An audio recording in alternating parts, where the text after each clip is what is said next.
गवाली गांव के लिए यह बीता सप्ताह काली रात से कम नहीं रहा।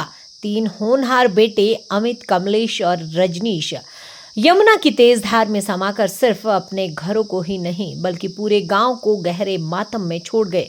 अंतिम संस्कार के बाद भी गांव की गलियों में पसरा सन्नाटा और वृद्ध माँ बाप की रोती आंखें हर आने जाने वाले का दिल छलनी कर रही है। यह हादसा बीते दिनों उस समय हुआ जब तीनों युवक स्थानीय देवता की यात्रा में शामिल होकर हरिद्वार से लौट रहे थे। रास्ते में पांवटा साहिब में यमुना घाट पर तीनों ने स्नान करने का निर्णय लिया। दिन का समय था, सूरज की किरणें पानी पर चमक रही थी, मगर जैसे ही अमित का पैर फिसला वह गहरे पानी में चला गया।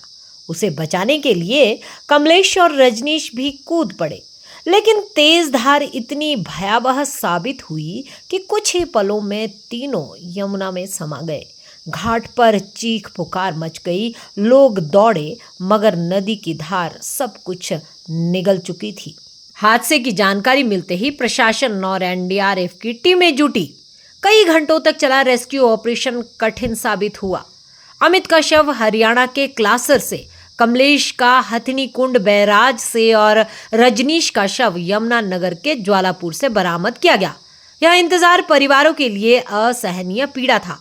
गांव के घरों में अब सिर्फ मातम है।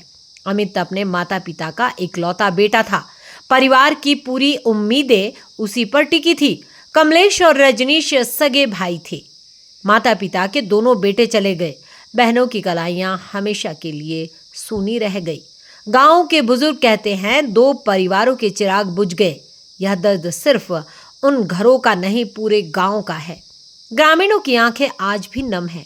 वे कहते हैं, तीनों मेहनती और होनहार थे। अमित खेतीबाड़ी में हाथ बटाता था और पढ़ाई में भी आगे था। कमलेश और रजनीश हर धार्मिक आयोजन में सक्रिय रहते थे। अब गांव का हर त्योहार और हर उत्सव अधूरा लगेगा।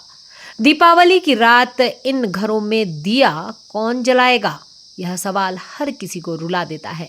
प्रशासन ने तत्काल रेस्क्यू ऑपरेशन चलाया और शवों को परिवारों को सौंप दिया, लेकिन ग्रामीणों का कहना है कि यदि घाटों पर सुरक्षा इंतजाम और चेतावनी बोर्ड लगे होते तो शायद यह त्रासदी टल सकती थी। पंचायत प्रतिनिधियों ने सरकार से सुरक्षा इंतजाम कड़े करने और प्रभावित परिवारों को उचित मुआवजा देने की मांग उठाई है। यह हादसा एक चेतावनी भी है। हर साल नदियों में स्नान के दौरान ऐसी घटनाओं में दर्जनों जिंदगियां चली जाती है। विशेषज्ञ मानते हैं कि घाटों पर बैरिकेड्स, लाइफ गार्ड्स और सुरक्षा संकेत अनिवार्य होने चाहिए।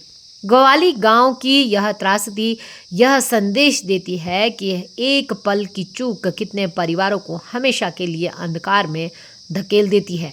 यह सिर्फ तीन बेटों की मौत नहीं बल्कि पूरे समाज का दर्द है, जो लंबे समय तक गवाली गांव की गलियों में गूंजता रहेगा। इस तरह की रोचक वीडियो को देखने के लिए हमारे अखंड भारत पेज को फॉलो करना ना भूलें।